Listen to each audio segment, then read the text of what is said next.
Glória a Deus.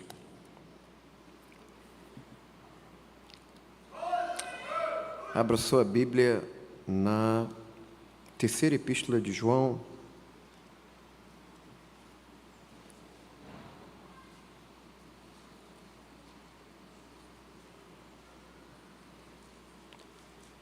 Terceira epístola de João.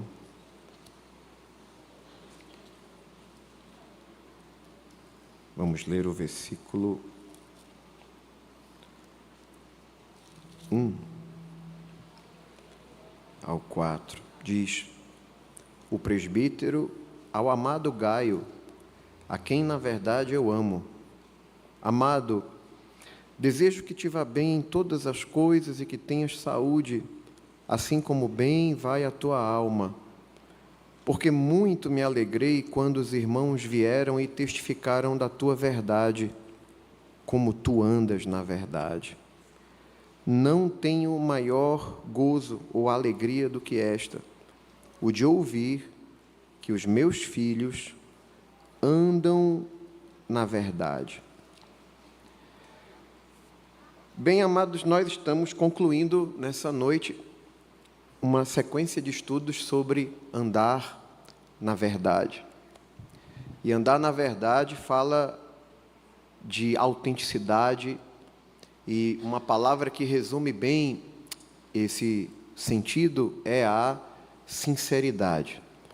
Nós estudamos e vimos novamente a origem da palavra sinceridade, né? O uso que inspirou esse termo, né? Que tinha a ver com vasos sem cera, sem maquiagem, sem disfarce, sem nada que viesse para retocar algo que não condizia com a realidade. Eram, na verdade, vasos que tinham pequenas fissuras e os comerciantes colocavam uma camada de cera para encobrir as falhas e serem vendidos como vasos perfeitos. Mas quando eram submetidos ao calor, o calor derretia a cera e aí se percebia as imperfeições daqueles vasos. E os vasos autênticos eram aqueles vasos sim ou sem cera, né? Do original sim cera. Então, era aquilo que era autêntico, aquilo que era verdadeiro, aquilo que não tinha nenhum aparato para adulterar a aparência verdadeira. Se tem uma coisa que Deus ama na Escritura, e nós vemos isso, é a sinceridade. E aprendemos o contexto histórico da terceira epístola de João, vimos que Gaio era um cooperador que, por muitas vezes, abriu as portas de sua casa para abrigar o apóstolo João. Isso porque nós também aprendemos que, no período da igreja primitiva, os apóstolos algumas vezes ficavam responsáveis por congregações, por igrejas em determinadas localidades, mas dada a necessidade de dar acompanhamento ao trabalho do Senhor naqueles dias, os santos homens de Deus precisavam exercer um ministério itinerante, indo de cidade em cidade, e contavam com o apoio financeiro de alguns irmãos que oferecia auxílio, e Gaio é um desses irmãos. Porém, Gaio não se destaca apenas por ser um crente próspero que oferecia suporte para o apóstolo João. A Bíblia diz, conforme as palavras do próprio João, que já está bem maduro quando escreve essa epístola, que ele verdadeiramente amava a Gaio e muito se alegrava com o testemunho daquele servo de Deus, por ser alguém que andava na verdade, por ser alguém autêntico, por ser alguém sincero.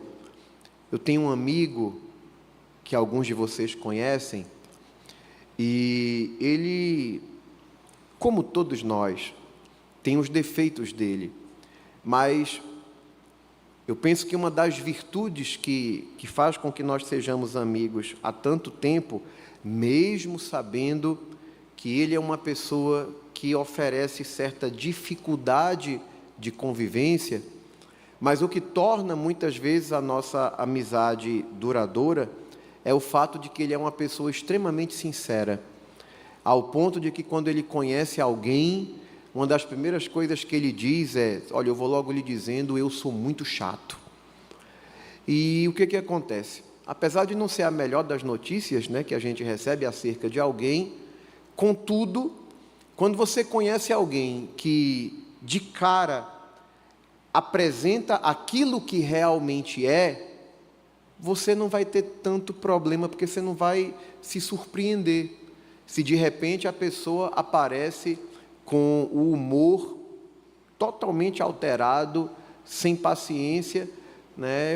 Às vezes, quando eu apresento, que a gente sempre compartilha, né, as amizades, e sempre que eu apresento esse meu amigo para alguém, eu digo: olha, se ele aparecer, né, com a cara feia e chato com todo mundo, não se espante, porque ele é assim. E as pessoas que eu conheço, que conseguem lidar com ele, lidam. Por quê? Porque a sinceridade dele ajuda muito a saber administrar o relacionamento com a pessoa que tem essas características. Agora, difícil, gente. Difícil é você ter que lidar com alguém que está sempre com um sorriso no rosto, mas que não é um sorriso verdadeiro, que não é um sorriso sincero. Difícil é você lidar com alguém que às vezes está te abraçando, ou que às vezes está insatisfeito com você, mas quando te vê, aí fica: mas você sabe que pode contar comigo, o senhor sabe que a gente está junto. Mas quando você está ausente, aí começa a criticar você, começa a falar mal de você, começa a externar as insatisfações, né, com aquilo que às vezes você faz e a pessoa não está satisfeita. Tem um texto, gente, que nós usamos muito para se referir a Deus. A gente acha que isso é uma declaração de Deus falando. E embora a gente até pode entender que essa declaração que eu vou citar para você seja uma declaração com a qual Deus se identifique, no entanto, quem faz uso dessa declaração, inicialmente, não é Deus. Que declaração é essa, pastor? Abra sua Bíblia no Salmo 101.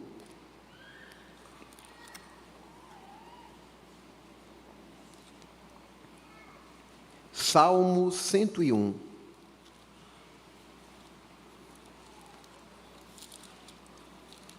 Eu vou citar o versículo e você vai pensar logo em Jesus.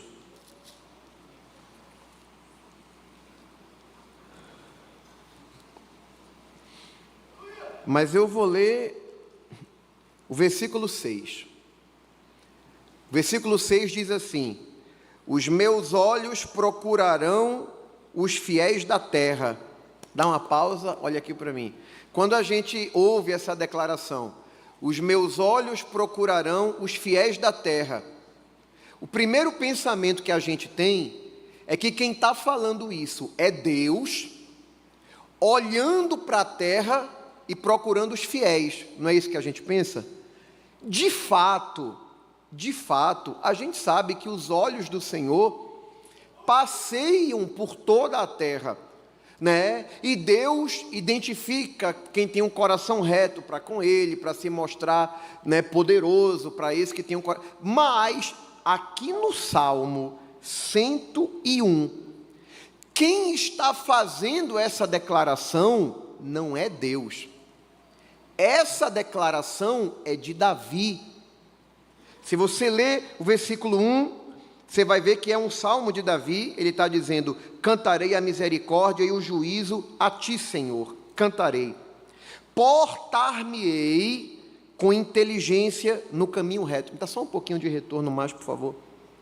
Quando virás a mim, andarei em minha casa com um coração sincero.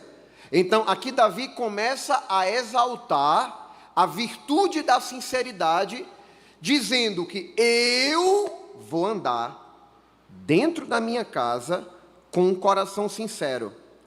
Não porei coisa má diante dos meus olhos, aborreço as ações daqueles que se desviam, nada se me pegará.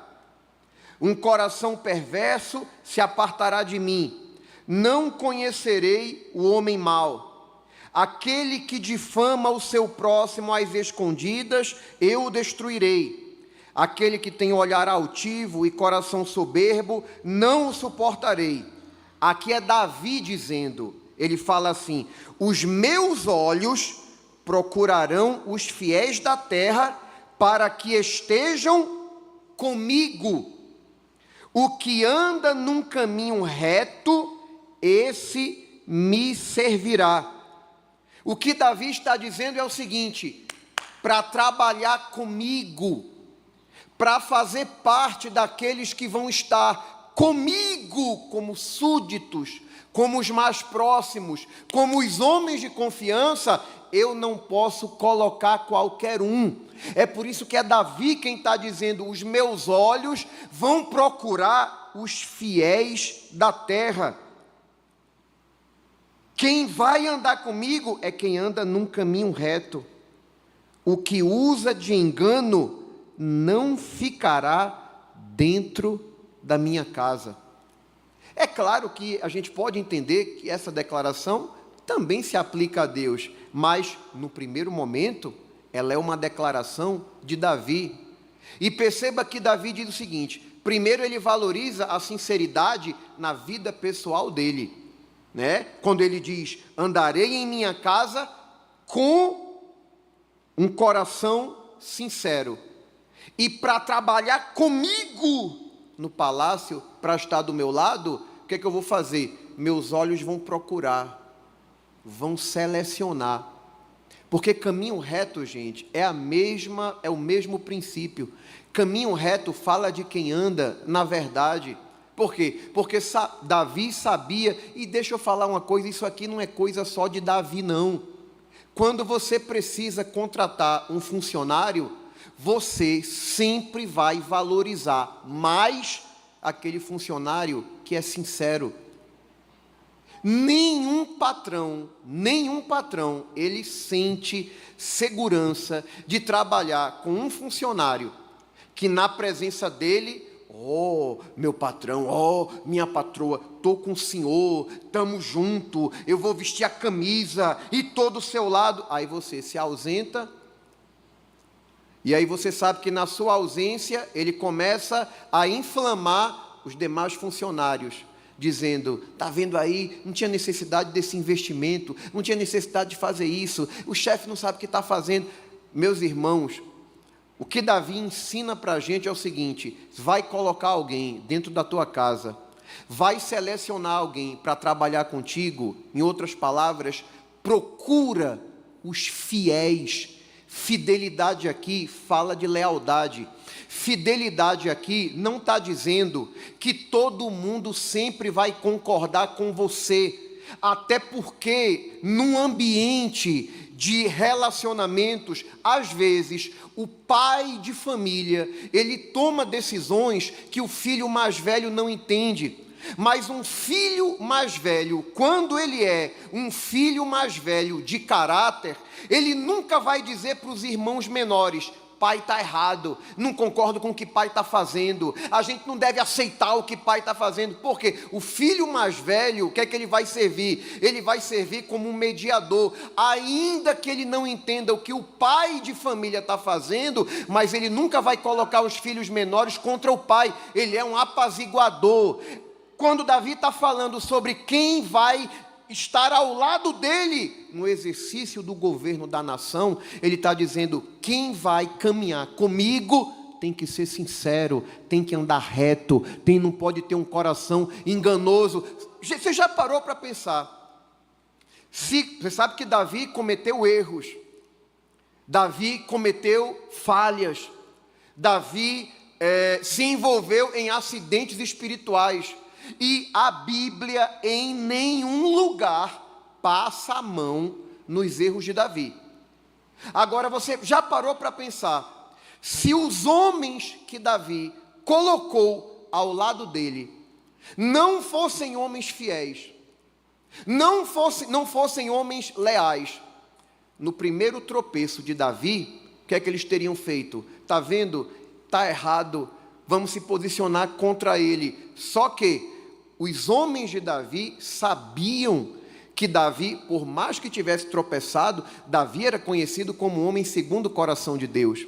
E sabiam que Davi havia sido levantado por Deus. E os homens de Davi aprenderam com Davi, com o próprio exemplo de Davi, porque Davi serviu a um rei que cometeu pecados graves, que foi Saul, mas Davi ensinou para um dos seus liderados mais próximos, que foi Abissai. E Abissai era um soldado leal de Davi. Abissai foi um dos que disse: me libere, deixe que eu firo a Saul com um golpe só, eu mato ele aqui mesmo e todos os teus problemas estão resolvidos. Mas Davi disse: jamais. Quem foi que estendeu a mão contra o ungido do Senhor e ficou impune? Se foi Deus quem levantou ele, ele é quem vai resolver essa parada, ele que caia na batalha. Isso aí é com andar de cima, é Deus que vai resolver. Ou seja, Davi ensinou os homens que caminharam com ele, porque lá na frente aconteceu de Davi falhar. Se os homens de Davi se posicionassem contra ele, eles depois teriam um problema. Por quê? Porque Davi foi restaurado, Davi se humilhou, e a Bíblia, ainda que ele sofreu as consequências disso, entenda que eu não estou aqui colocando que a nossa obediência seja uma obediência cega. Agora, o que eu quero dizer é que o princípio bíblico, gente, entenda isso aqui, o princípio bíblico não nos permite ir aonde a palavra não nos manda ir.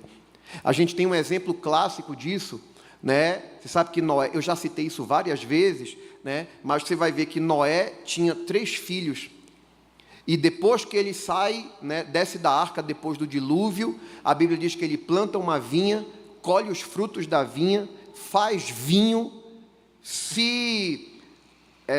como é que eu posso dizer? Se passa, como a gente diz lá em espanhol, né? Se excede, se embriaga, se despe na sua tenda e tomba embriagado. O seu filho mais novo viu a falha do seu pai, viu que seu pai se excedeu e viu que seu pai falhou. E o que é que ele faz?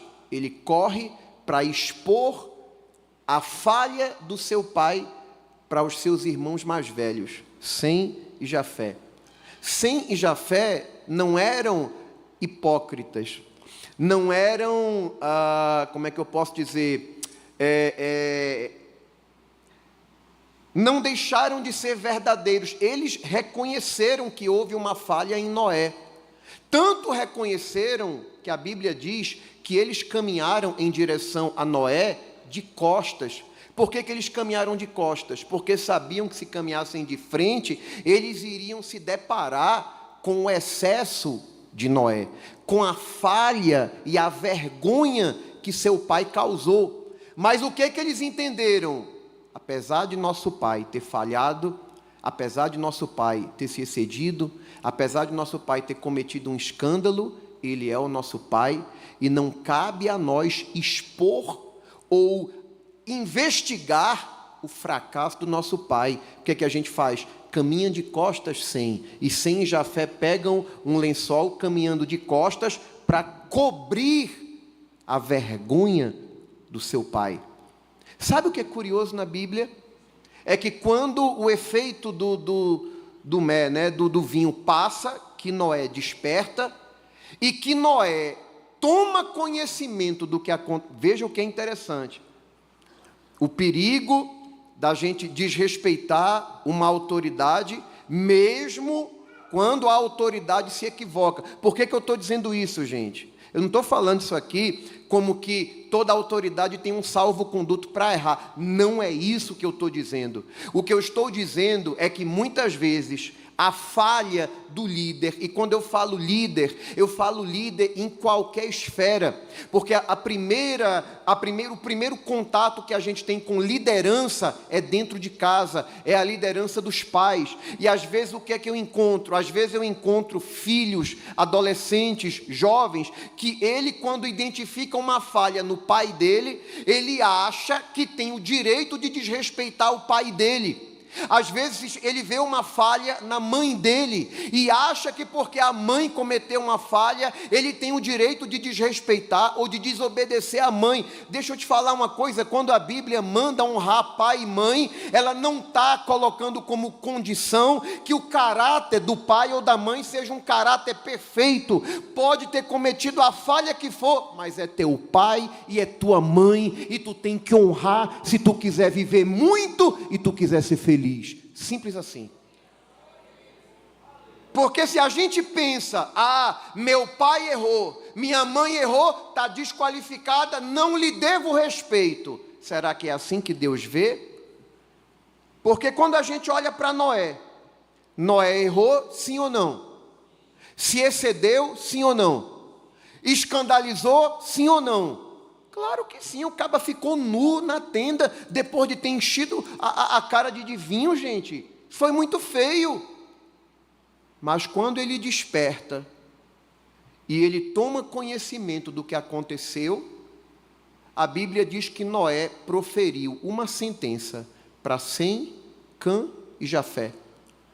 E a descendência do filho que desrespeitou o seu pai, que expôs aos demais a vergonha do seu pai, foi amaldiçoada, porque a sentença que Noé proferiu para cada um dos 3 filhos determinou o futuro das nações, dos povos que repovoariam a terra.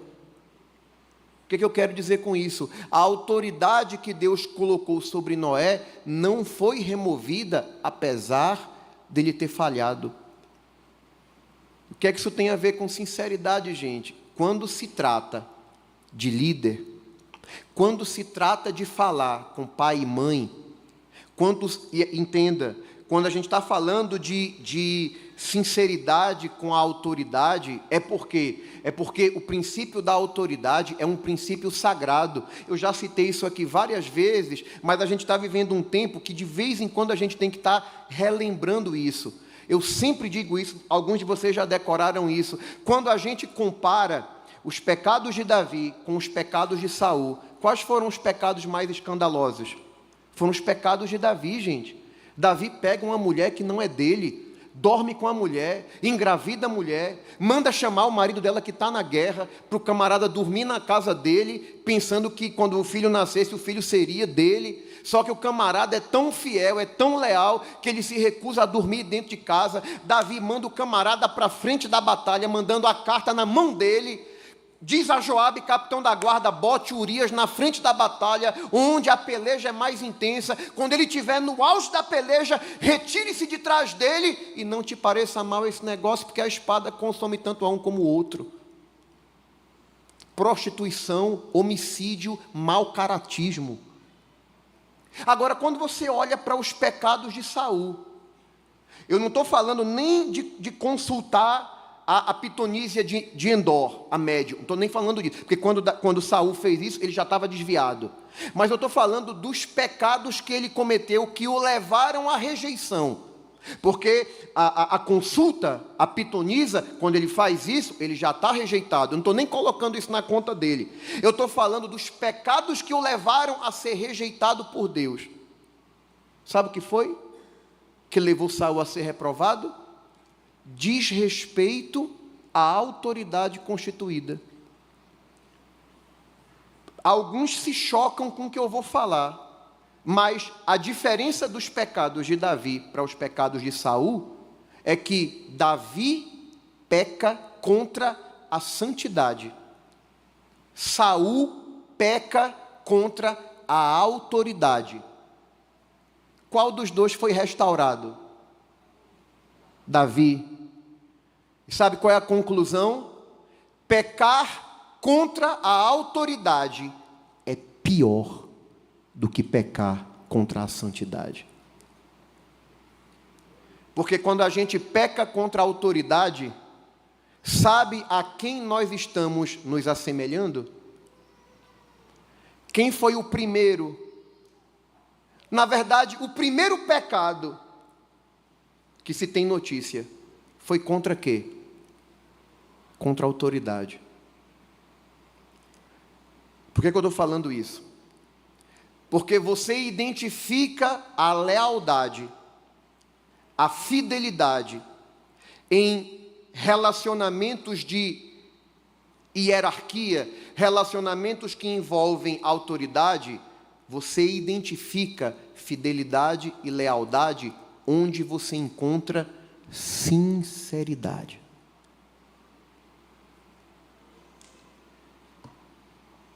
Quer ver um homem na Bíblia?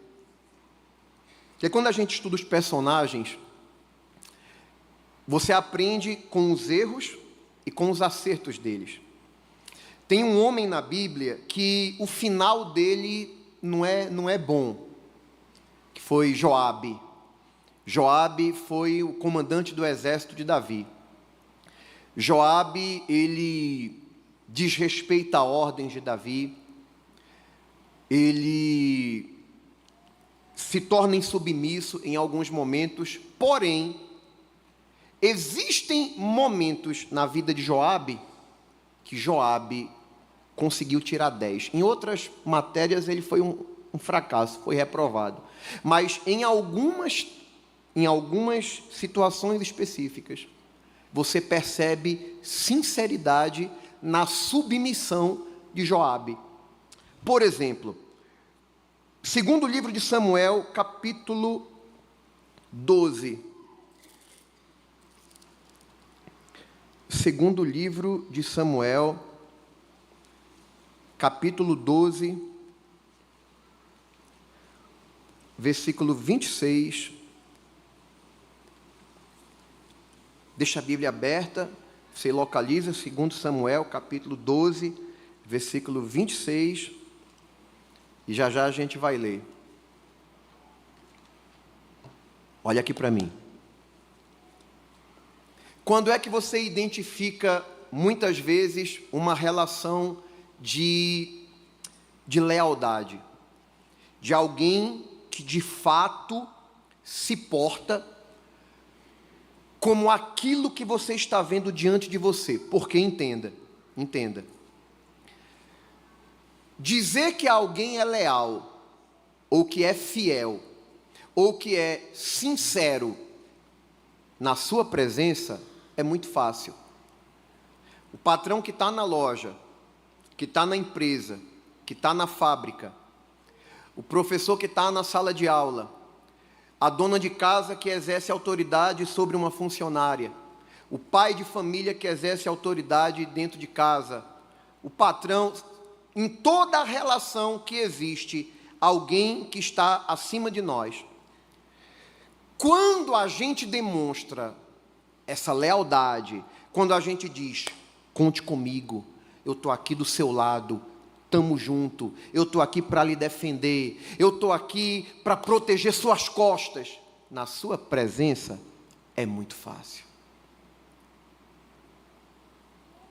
E tem aqueles, que são mais desconfiados, instalam a câmera, com gravação de áudio no ambiente de trabalho, e aí consegue identificar, muita coisa que às vezes aparenta, mas na sua ausência é totalmente diferente. Agora, se tem alguém que nesse aspecto ele demonstra a sua sinceridade no que diz respeito a respeitar a autoridade em uma situação onde a honra é do líder, é Joabe.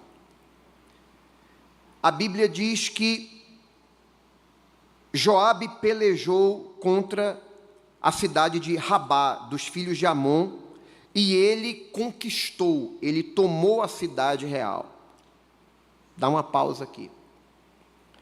Se Joabe fosse como algumas pessoas que eu conheço, Joabe teria aproveitado aquele momento.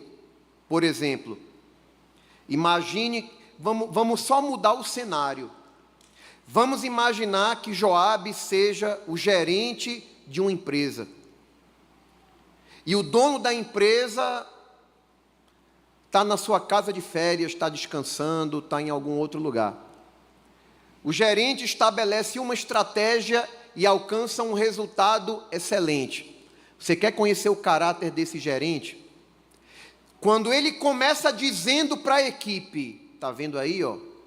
O chefe não está nem aí, o chefe está passeando, o chefe está por aí. Se não tivessem adotado a estratégia que eu implantei, essa empresa não teria dado certo. Quem age dessa forma, na verdade, está demonstrando fraqueza de caráter. Por quê? Mesmo que o patrão esteja passeando, esteja viajando ou esteja em casa, quem foi que contratou o gerente? Quem foi? Queridos, vamos para o ponto de vista espiritual. Quando um crente, quando um cantor, quando um pregador, ele é muito bem sucedido naquilo que ele faz, de quem é o mérito? De quem é? Mas quem é que está cantando? Não é o cantor? Quem está pregando não é o pregador? Quem está ensinando não é o ensinador? Mas quem foi que salvou o cantor? Quem foi que salvou o pregador? Quem foi que capacitou o cantor, o pregador, o ensinador? Quem foi que colocou, não precisa nem ser cantor, pregador ou cantor, seja qual for a área da nossa vida, onde a gente obtenha sucesso, onde nós venhamos a obter bons resultados. Quem é que nos dá a vida? Quem foi que tirou a gente de onde a gente estava e colocou onde a gente está? De quem é o mérito?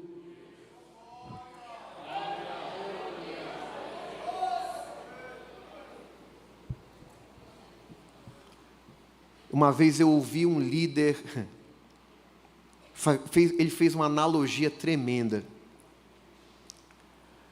Ele disse o seguinte: bobo, me permita uma expressão mais nordestina, abestalhado é aquele que acha que é a última Coca-Cola no deserto. Por quê? Porque o cajado dele floresce como nenhum outro. Está falando de quem, pastor? Estou falando de Arão. Um dia questionaram o sacerdócio de Arão. E aí, Deus, vamos fazer um negócio aqui? Vamos revelar qual é o sacerdócio que foi aprovado por Deus. Aí Moisés toma nota e manda vir os cabeças de cada uma das tribos de Israel. Coloquem o cajado de vocês aqui. No outro dia, pela manhã, a vara, o cajado que florescer, é o cajado que revela quem foi que Deus escolheu para exercer o sacerdócio. Qual foi a vara, qual foi o cajado que floresceu? O de Arão. Sabe o que é interessante? Não foi o cajado de Moisés que floresceu. O cajado de Moisés era aquele cajado velhinho, né? Levando em consideração o tempo de ministério dele, era aquela vara que não tinha aparência, aquele cajado mais velhinho. E uma vez eu vi um líder falando disso, né? Que tem gente que se acha, porque às vezes o cajado dele floresce. Tem flor de toda cor. Às vezes é mais bonito que os outros. Aí esse pastor disse assim: eu não me preocupo, porque o cajado que floresce pode ser o de Arão, mas o cajado que abre o mar está na mão de Moisés. Gente, deixa eu falar uma coisa. Se Joabe dissesse: está vendo? Davi está lá, quem está aqui no batente sou eu, quem está aqui na guerra sou eu, a gente só ganhou essa batalha por minha causa, por minhas estratégias. Mas nesse aspecto, Joabe é sincero, ele conquista Rabá, ele vence a batalha, mas tu entrasse na cidade como o conquistador? Não. Quem me colocou aqui foi Davi. Eu não tinha o que eu tenho hoje. Eu não tinha o respeito que eu tenho hoje. Eu sei de onde eu estava, quem eu era, o tipo de prova que eu sofria. Davi me colocou aqui, me deu honra e me chamou para trabalhar com ele. Quando Joabe chega lá, que ele conquista, versículo de número 27. Então mandou Joabe mensageiros a Davi e disse: pelejei contra Rabá e também tomei a cidade das águas. Ajunta, pois, agora o resto do povo e cerca a cidade e toma-a, para que, tomando eu a cidade, não se aclame sobre ela o meu nome. Então Davi ajuntou a todo o povo e marchou para Rabá e pelejou contra ela e a tomou e tirou a coroa da cabeça do seu rei, cujo peso era de 1 talento de ouro, e havia nelas pedras preciosas, e foi posta sobre a cabeça de Davi, e da cidade levou muito grande despojo. Olha aqui para mim, sabe o que é que Joabe entendeu? Chefe. Ele manda a mensagem para Davi: chefe, pelejei e tomei, mas ajunte o povo e venha, e quem tem que entrar na cidade é tu, porque essa honra é tua. Você conhece o caráter de quem trabalha com você, é quando a pessoa reconhece que, ainda que o esforço maior tenha sido dela, mas ela só está exercendo esse esforço porque você colocou os olhos nela e confiou nela. Tenha cuidado com quem quer brilhar mais do que você, porque não é pecado brilhar, desde que quem acenda a luz é Jeová. Agora, quando alguém tem síndrome de vagalume e quer se sobressair diante de você e quer o holofote só para ele, tenha cuidado. A gente falou sobre isso semanas atrás, sobre o disfarce da piedade, o disfarce da humildade. Tem cuidado. Eu prefiro quem fere dizendo a verdade, porque a Bíblia diz que fiéis são as feridas produzidas pelo que ama. Quem ama de verdade, ele é sincero e ele fala aquilo que a gente precisa ouvir para o bem da gente. Agora eu tenho o pé atrás, é com quem olha para você, lhe abraça, diz: eu estou com o Senhor, estamos juntos. Mas quando você dá as costas, ele começa a vender você, começa a criticar você, porque é o seguinte: se você acha que o teu líder está fazendo errado, por que você não vai a ele e diz assim: patrão, chefe, o senhor não acha que... Até meu pastor, porque já aconteceu de eu dar orientações, e às vezes eu tenho pessoas junto de mim que pensaram: se o pastor aplicar essa medida dessa forma, a repercussão talvez não seja boa e talvez faça ele sofrer. E a pessoa, é que nem o servo de Naamã. Lembra quando Naamã foi recebido pelo profeta Eliseu, achando que Eliseu ia lá fazer aquela: oh, Naamã, eu vou estender as mãos. Eliseu diz assim: diga a ele que vá se lavar lá de 7 mergulhaços lá no Jordão. Naamã pegou ar: como é isso? Eu sou uma autoridade, venho de longe. O camarada mandou dar 7 mergulhos. Pegou ar e foi-se embora, com raiva. Só que ele tinha lá um servo que estava debaixo da autoridade dele, só que um servo de visão.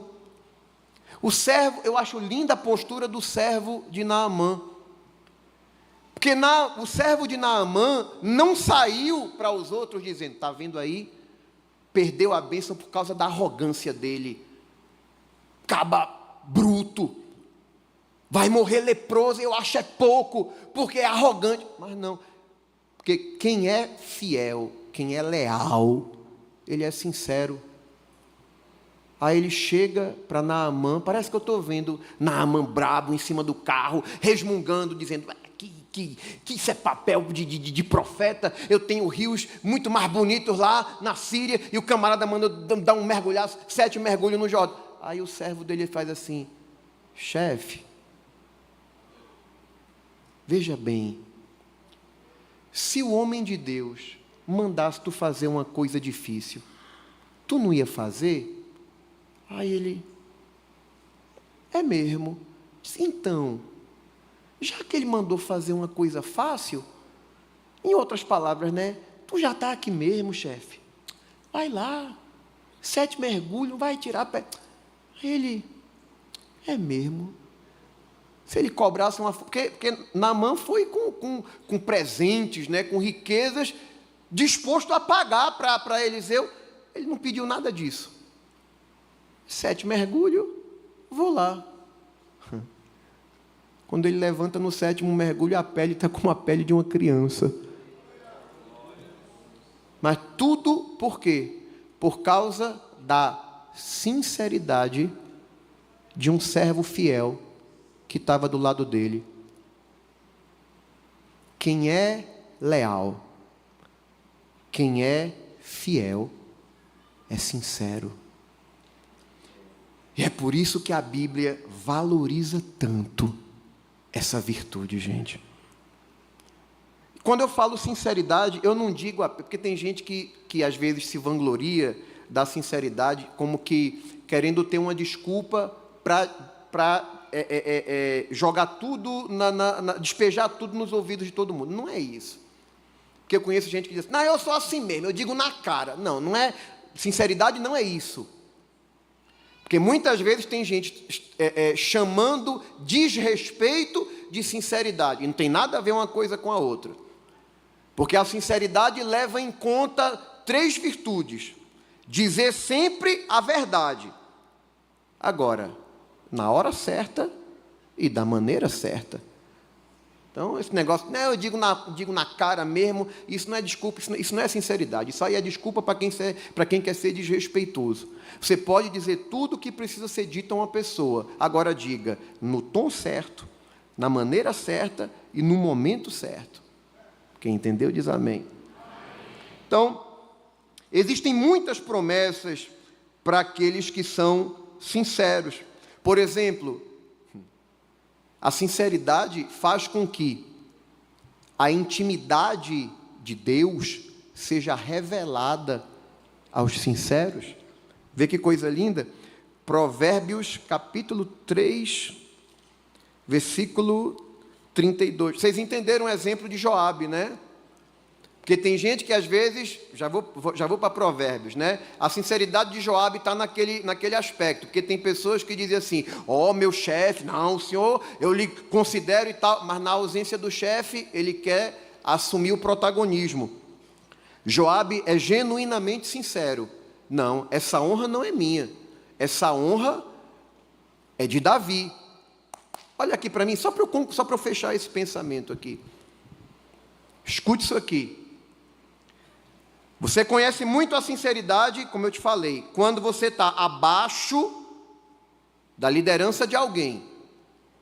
Então, por exemplo, se eu sou secretário, eu estou debaixo da autoridade do vice-dirigente e do dirigente, seja da congregação, seja do círculo de oração, seja do grupo que eu faço parte. Se eu sou o vice, sabe qual foi? E não veja isso como humilhação, não. Mas sabe qual foi a melhor definição de vice que eu já ouvi? Foi quando alguém disse o seguinte: vice é como estepe de carro. Só serve se for cheio e se estiver no lugar. Se o vice não está cheio, não serve. E se o vice estiver cheio, mas não tiver no seu devido lugar, também não serve. Porque Joabe pode ser capaz, e pode estar debaixo da autoridade de Davi, mas se ele se posiciona querendo ocupar um lugar que não é dele, está reprovado. Você sabe que em toda a minha vida de igreja, eu nunca fui professor de escola dominical, sempre fui vice. Nunca fui dirigente de escola bíblica dominical, sempre fui vice. Sempre fui vice. E por que meus líderes tiveram a oportunidade de me conhecer um pouco mais? Porque quem é a pessoa mais indicada para falar sobre o vice? O dirigente, é quem está acima dele. Quem é a pessoa mais indicada para falar de Josué? Moisés, que está acima dele. Quem é o mais indicado para falar de Timóteo? Paulo, que está acima dele. Agora, você já imaginou se Josué pensasse assim: Moisés está velhinho, está gagá, eu vou aproveitar que eu estou com todo o gás e vou assumir o protagonismo. Nunca teria sido líder em Israel. Agora a gente aprende muito com Joabe, porque eu tenho muita preocupação, e eu estou falando isso em todas as esferas. Um vice-gerente, ou um gerente adjunto, um vice-dirigente, um professor adjunto. Olha, gente, você conhece a sinceridade de alguém observando como essa pessoa se conduz diante do seu dirigente. Eu fico preocupado quando às vezes eu vejo um vice que quer ser mais bonzinho do que o seu dirigente. Porque o que é que ele está dizendo? Ele está dizendo que está querendo formar o povo para ele. Porque um vice leal, ele sempre vai respaldar a decisão do seu dirigente que está acima dele. Isso vale para dirigente de círculo de oração, de campanha, de qualquer função. Quem está entendendo diz amém. Sinceridade a gente percebe nesses momentos. Dá um glória por causa disso? Eu tinha mandado você ler o que mesmo?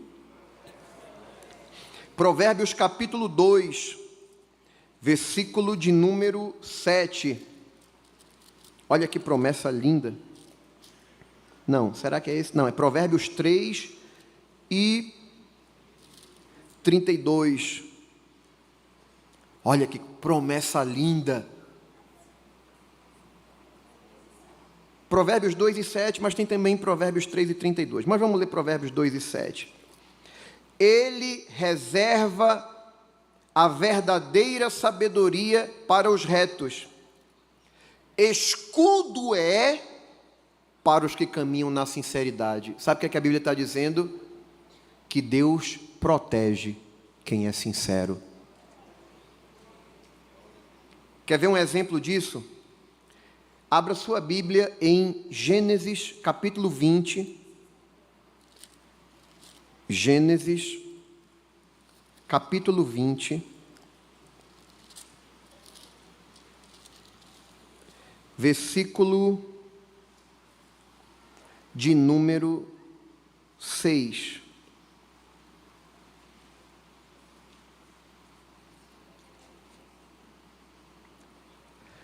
E disse-lhe Deus em sonhos: bem sei eu que na sinceridade do teu coração fizeste isto, e também eu te tenho impedido de pecar contra mim, por isso não te permiti tocá-la. Deixa a Bíblia aberta e olha aqui para mim.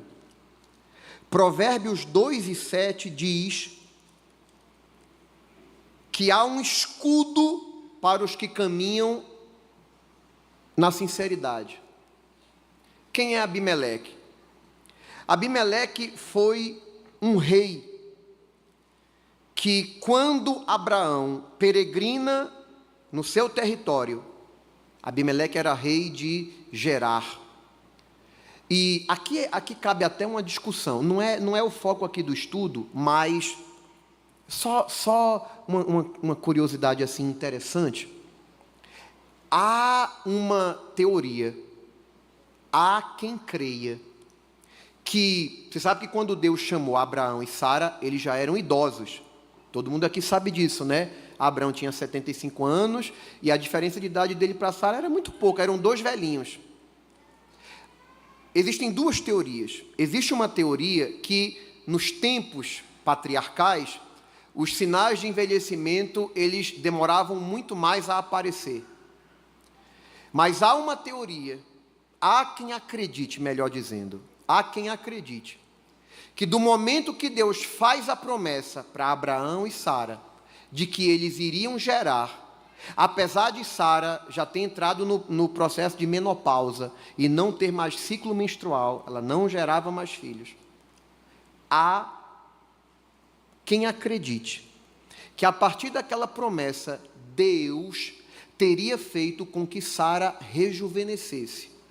Eu não estou afirmando isso, eu estou dizendo que há uma teoria nessa direção. Por quê, pastor? Por um detalhe. Está Abraão e Sara peregrinando na terra de Gerar.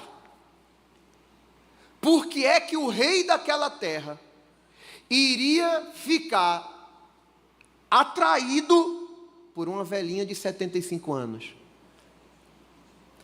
E eu digo mais, Sara era uma mulher tão atraente que Abraão disse para a velhinha, se é que ela parecia mesmo uma velhinha. Porque se você pensar direitinho comigo, você vai ver que tudo leva a crer que Sara era uma mulher formosa, apesar da idade que ela tinha. Porque Abraão disse assim, olha, quando a gente chegar lá, tu diz que é minha irmã, porque se tu disser que tu é minha mulher, os homens vão ficar tão interessados por tu, que vão querer me matar para ficar contigo. Claro que ali foi uma falha de Abraão. Ele mentiu. Há quem chame de meia-verdade, né, porque há um parentesco, né, ainda que distante dele com Sara, eram da mesma tribo, da mesma linhagem e tal, mas o fato era que todo mundo sabe que Sara era a mulher dele. Ele chega na terra, isso acontece 2 vezes, ele chega lá em Gerar e diz assim, ó, não diga que é minha esposa não, diga que é minha irmã. Justamente Abimeleque, o rei daquela terra, quando ele viu Sara, mandou buscar ela e trazer para o palácio. Ele não tocou em Sara porque Deus visitou ele em sonhos. Cadê? Gênesis capítulo 20, versículo 3. Vamos ler, versículo 1. Partiu Abraão dali para a terra do sul e habitou entre Cádiz e Sur e peregrinou em Gerar. E havendo Abraão dito de Sara, sua mulher, é minha irmã, enviou Abimeleque, rei de Gerar, e tomou a Sara. Deus, porém, veio a Abimeleque em sonhos de noite e disse-lhe, eis que morto és, por causa da mulher que tomaste. O que é que Deus estava dizendo aqui em outras palavras? Negão, tu vai morrer. Claro que o negão é meu, né? Não foi Deus que falou isso não, né? Tu vai morrer por causa dessa mulher que tu tomou. Mas Abimeleque não se tinha chegado a ela. Por isso disse, Senhor, matarás também uma nação justa? Porque Abimeleque entendeu o tamanho do juízo. A morte não seria só para ele. Deus iria punir a nação toda. Aí ele diz assim, Senhor, tu vai punir a nação, uma nação justa. Aí ele cita a informação que ele recebeu de Abraão. Não me disse ele mesmo, é minha irmã? E ela também disse, é meu irmão. Olha o que ele diz. Em sinceridade do coração e em pureza das minhas mãos tenho feito isto. O que é que Abimeleque está dizendo? Senhor, tu conheces o meu caráter. Em outras palavras, ele está dizendo, se eu soubesse que era a mulher dele, eu não tinha trazido ela para cá, não. Ele está falando isso com toda tranquilidade, por quê? Porque ele está sendo sincero. E Abimeleque sabe que Deus é um Deus que ama a sinceridade. Porque se ele estivesse falando mentira, ou seja, vamos imaginar que mesmo que ele soubesse que fosse a mulher de Abraão, ele tivesse tomado, ele ia ser punido. Mas ele diz, eu só fiz porque me disseram, ele me disse que era irmã dele, e ela me disse, é meu irmão. Tu sabes que eu fiz isso em sinceridade do coração e na pureza das minhas mãos. Deus lhe responde, bem sei eu que na sinceridade do teu coração fizeste isso. E também eu te tenho impedido de pecar contra mim, por isso eu não te permiti tocá-la. Sabe o que é que Deus está dizendo, Abimeleque? É justamente por saber da tua sinceridade que eu vim aqui te visitar em sonhos e não te permitir tocá-la, porque se tu tivesse tocado nela, tu ia se arrebentar. Mas como eu sou um Deus que ama a sinceridade, e eu sei que tu está sendo sincero, a Bíblia diz que a sinceridade é um escudo para proteger os sinceros. Quem é sincero é protegido, é amparado. Deus coloca um escudo e diz, não vou permitir você pecar, eu vou te proteger. Agora só funciona com quem é sincero. Oh, virtude tão linda, gente. A sinceridade abre a porta para Deus compartilhar os mistérios dele com a gente, os segredos dele. É lindo isso, né? Deus tem segredo com a gente que é sincero. Provérbios 3:32 diz assim, porque o perverso é abominação para o Senhor, mas com os sinceros está o seu segredo. Oh, glória! Sinceros desfrutam de estabilidade espiritual. Provérbios capítulo 10, versículo 9. Quem anda em sinceridade, anda seguro. Isso é lindo, gente. O sincero tem segurança, porque ele sabe que na presença e na ausência, ele é aquilo mesmo. O sincero não tem medo de ser confrontado. O sincero é aquilo mesmo, na presença ou na ausência. Glória a Deus. Sincero prospera espiritualmente. Provérbios 11, versículo 3.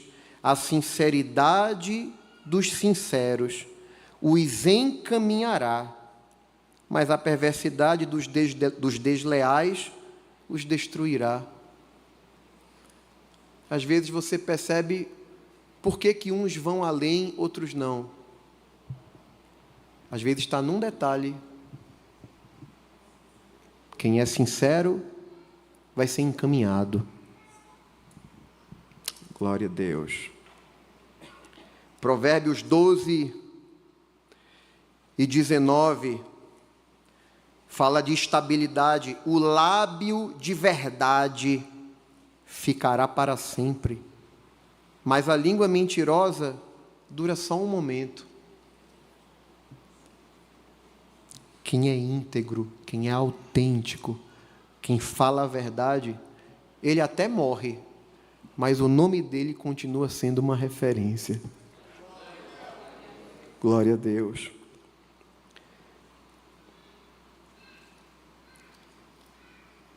Quem é sincero não está preocupado em impressionar a Deus.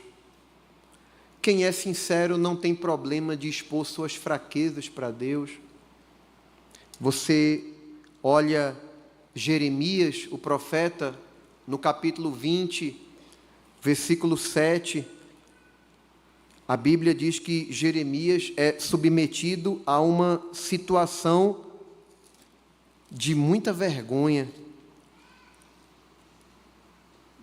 ele apanha na face, ele é preso num cepo, e ele profere uma sentença para um homem chamado Passur. Depois que ele profetiza, aí ele abre o coração para Deus. Está lá no capítulo 20, no versículo 7. Jeremias, parece que eu estou vendo, preso no cepo, ele olha para o céu e diz para Deus: iludiste-me. Iludiste-me e iludido fiquei. Mais forte foste do que eu e prevaleceste. Sirvo de escárnio todo dia, cada um deles zomba de mim. Parafraseando, o que é que Jeremias está dizendo? Senhor, o Senhor me iludiu. O Senhor me iludiu e eu fui iludido. Na versão em espanhol, né, o texto em espanhol diz assim: Senhor, o Senhor me seduziu. Porque a ideia de iludir aqui é você convencer alguém usando argumentos mais fortes, argumentos mais convincentes. É como que Jeremias, ele olha para a primeira conversa que ele teve com Deus. E Deus disse assim: o que é que tu vês? Ele diz: vejo uma vara de amendoeira. Deus diz: viste bem, porque eu velo sobre a minha palavra para cumprir. Qual é o impacto disso? É como que Jeremias entende. Então quer dizer que tudo que eu falar, ele vai velar para cumprir. E realmente é assim. Só que Deus vela sobre a sua palavra para cumprir no tempo dele. E muitas profecias de Jeremias, ele profetizava hoje, mas não ia se cumprir no dia seguinte. Diferente de alguns profetas que muitas vezes falavam num dia, Deus cumpria no outro, grande parte das profecias de Jeremias eram profecias para um futuro mais distante. Então, isso fazia dele um profeta impopular. Um monte de gente profetizando coisa boa, ele profetizando a verdade, com sinceridade, só que isso fazia com que ele fosse rejeitado. E ele começa a sofrer rejeição, é como que ele pensa: eu estou profetizando, eu não vejo as coisas se cumprir, porque é como que Jeremias pensa: se eu falo hoje, e se cumpre amanhã, todo mundo vai me respeitar. Nego vai pensar: não, tem que respeitar o chorãozinho aí, porque o chorãozinho, né, fala e acontece. Mas eu profetizo algo que eu não sei quando é que vai se cumprir. As profecias de Jeremias eram muito futuras, muito adiante. Então, ele profetizava uma coisa, apanhava na cara, era preso. Essa prisão dele aqui no cepo ficava na frente de uma das portas mais movimentadas de quem transitava por ali. Aí quando ele lembra: eu ouvi que velo sobre a minha palavra para cumprir aí, e não é bem, parece que eu não li aquelas letrinhas pequenininhas do contrato, que eu não sabia que ia ser assim, Senhor. O Senhor me iludiu. Gente, vamos ser sinceros, não é todo mundo que tem coragem de dizer para Deus: estou me sentindo aqui iludido. Eu não sabia que ia ser assim, não. Tem um bocado de coisa que Deus fala assim, com uma frase de impacto, tipo: é muito bom, é muito lindo, quando a gente escuta assim: grande é o que eu tenho contigo. Quem não se alegra com a palavra dessas? O detalhe é que grande é o que eu tenho contigo, normalmente está naquelas letras maiores do contrato. A gente não tem o costume de ler contrato, né? Tem umas letrinhas pequenas. Isso é uma figura de linguagem, que é como que Deus está dizendo assim, publicamente: grande é o que eu tenho contigo. Agora te prepara. Esse te prepara é que machuca, Pai. Porque até aquilo que Deus tem de grandioso com a gente acontecer, tem a rejeição, tem a vergonha, tem o cepo, tem a humilhação.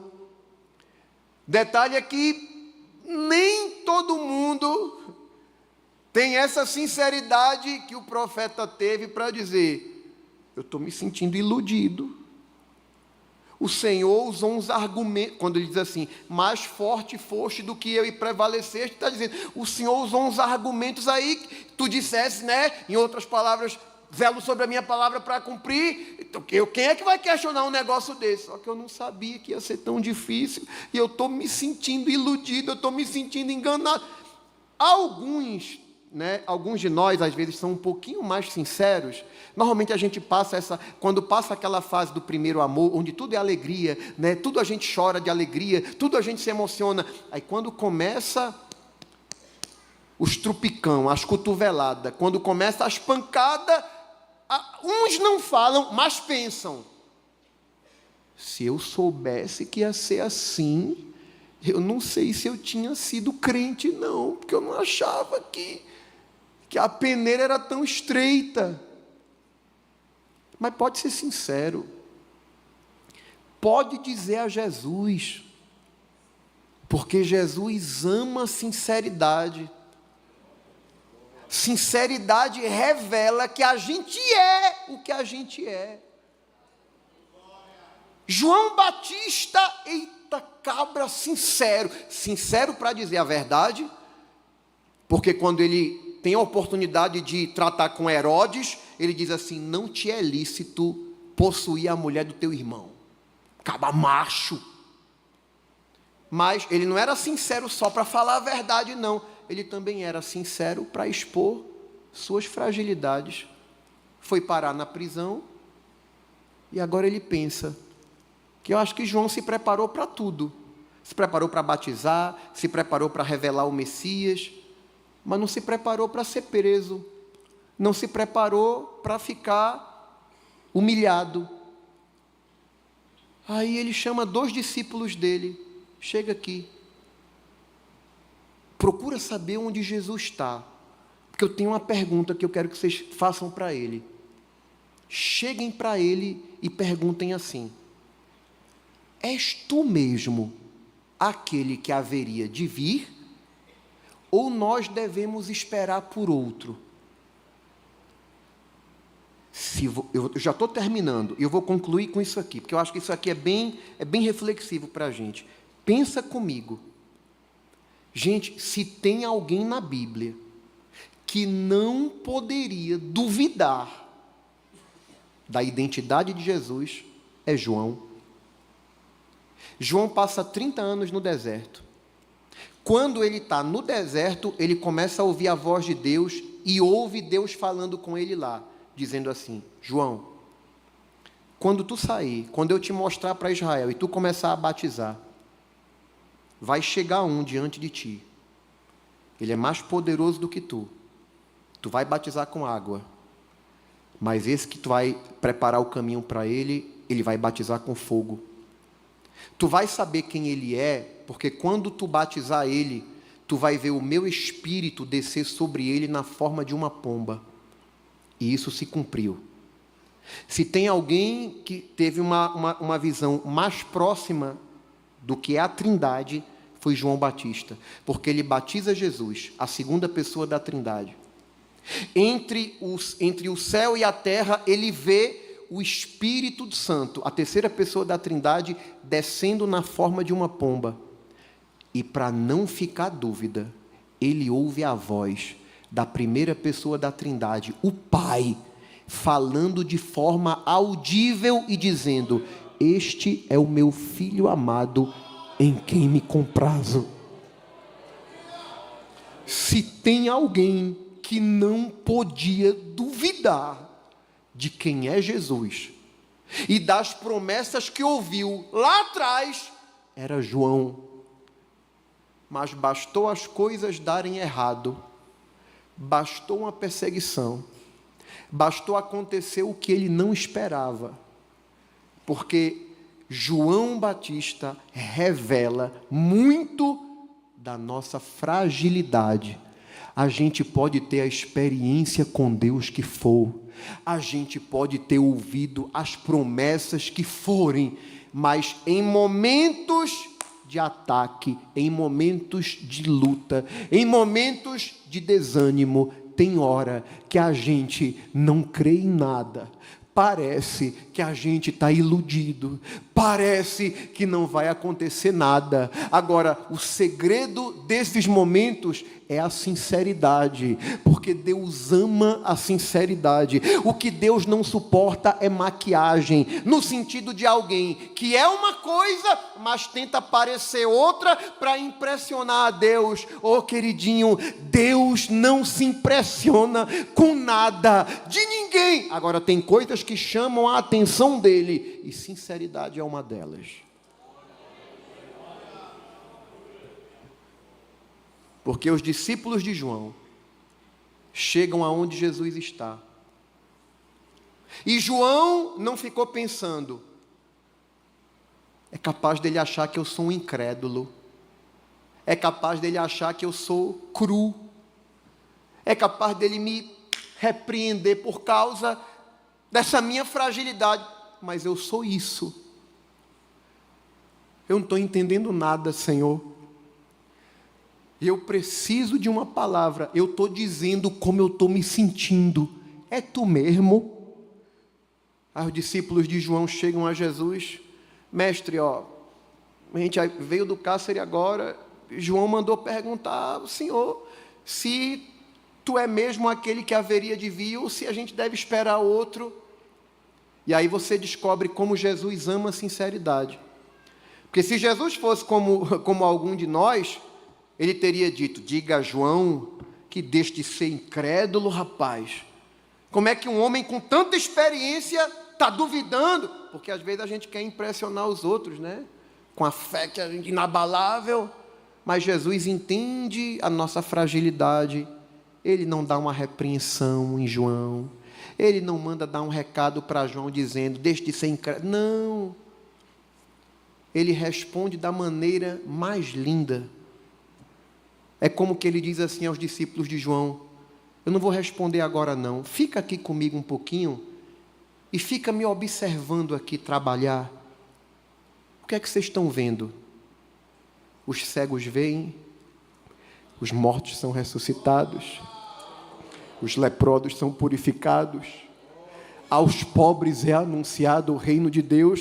Em outras palavras, volta lá e diz a João que tudo que ele ouviu foi Deus. Está tudo no controle, acontecendo do jeito que era para acontecer. Agora só tem esse nível de revelação quem é sincero. Oh, queridos, em tempos de tanto filtro, não só os filtros das redes sociais, mas em tempos de tanta falsidade, em tempo de tanto